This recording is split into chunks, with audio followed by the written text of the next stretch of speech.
Jumpstart your weekend, because The View is live. Thank you very much. President Trump delivers his first solo press conference. Quiet, quiet, quiet. The ladies will weigh in once they recover. And it's Guy Day Friday with guest co-host comedian D.L. Hughley. And Daily Show host Trevor Noah reveals what it's like to be an immigrant in Trump's America. Let's get this party started with Whoopi, Joy Behar, Sarah Haynes, and Paula Ferris. Now, let's get things started.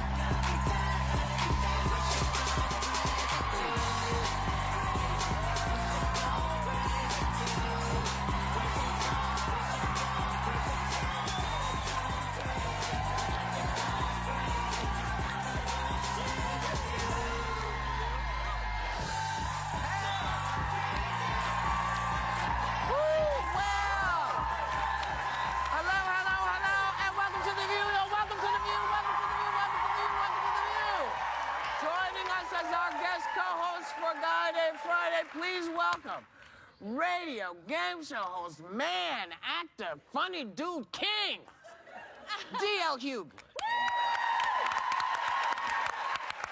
So, just to get it started, this is what happened yesterday.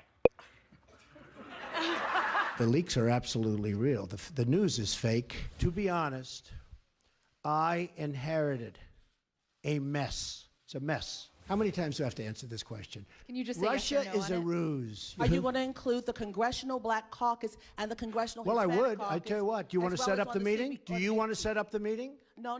Are they friends of I'm yours? just a reporter. No, set up the meeting. I am the least anti-Semitic person that you've ever seen in your entire life.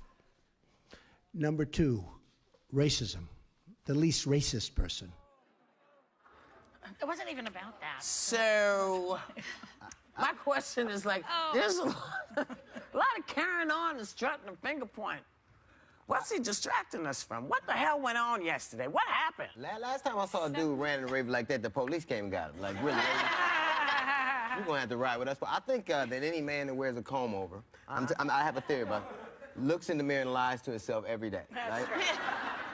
So if you can lie to your face, you can lie to America's. It's really not that hard.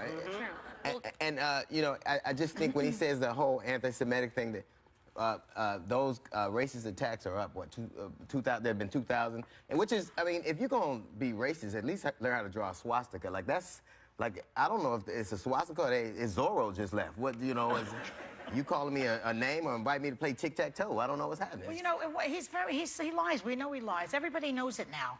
You know, he's also given to hyperbole, as they say. He exaggerates everything. So one of my favorite things he said was, we'd have a nuclear holocaust like no other. Right.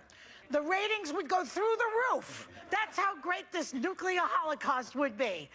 So, I mean, in a way, it's not funny. He's talking about a nuclear holocaust. He says things like, if I blew that boat out of the water, that Russian boat, a lot of people would think that was great. These types of, like, really volatile statements that he makes, I think are really dangerous. On the other hand, as a comedian, I felt sorry for him. It was like he was bombing for 77 minutes. Well, I didn't get to watch it live, but as anything, I like to check Twitter first and then go back. Yeah. So Solid strategy, I knew Sarah. I was in for entertainment, Yeah, because so the what'd you first tweet I find? read was, I can feel myself entering the 6th stage of grief, hysterical laughter, hashtag Trump presser.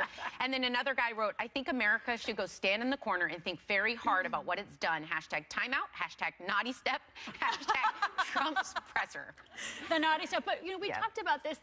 It's kind of the strategy. I mean, we don't even know where to begin. We talked about flooding the zone, just, you know, inundating us with different storylines and different narratives. And we don't, as media, we don't even necessarily know where to begin. But Oh, yeah, we do. I mean, there's so many areas. There's so storylines. many you know different what? storylines. The question I posed really was, what is going on? Because when he's doing all of this, stuff's passing. Congress just voted to roll back a rule that stops people with serious mental health problems from buying guns. We learned that at least 186 out of the 678 immigrants rounded up by the ICE last week have no criminal records. The House just overturned a rule that made states give family planning grants to Planned Parenthood and other abortion providers. Staffers at the EPA are openly calling congressmen, begging them not to vote for EPA opponent Scott Pruitt to be their boss. And Betsy DeVos's brother, who runs Blackwater and supported Trump, is reportedly offering to set up military training camps for the Chinese government. What the hell is going on? Well, none of that's going to happen. Well, listen, that's what we've been saying for a while. He's been doing all kinds of stuff, but the real stuff that people voted him in for is not the stuff he's doing.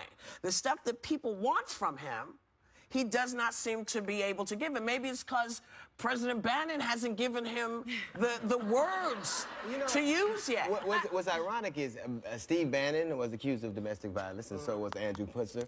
This cat has, he has wife beaters in his cabinet. So I don't know if he's, filling his cabinet or casting an Ike Turner review. I don't know what he's doing, but I think it's sad. It's sad to me that these kinds of things are happening, but you had to have expected it. This is what a large percentage I enjoy some of it, though, but he can't answer a question directly. He cannot answer. He doesn't know the answers. No.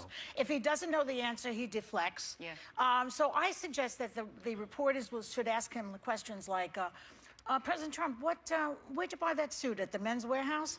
Or how's the bed in the Lincoln bedroom? Is it comfortable? Questions that he can actually answer. That would be that's a nice question. He was asking for that. He won't even take the question, though. You saw when he got the reporter, and he said, this guy's going to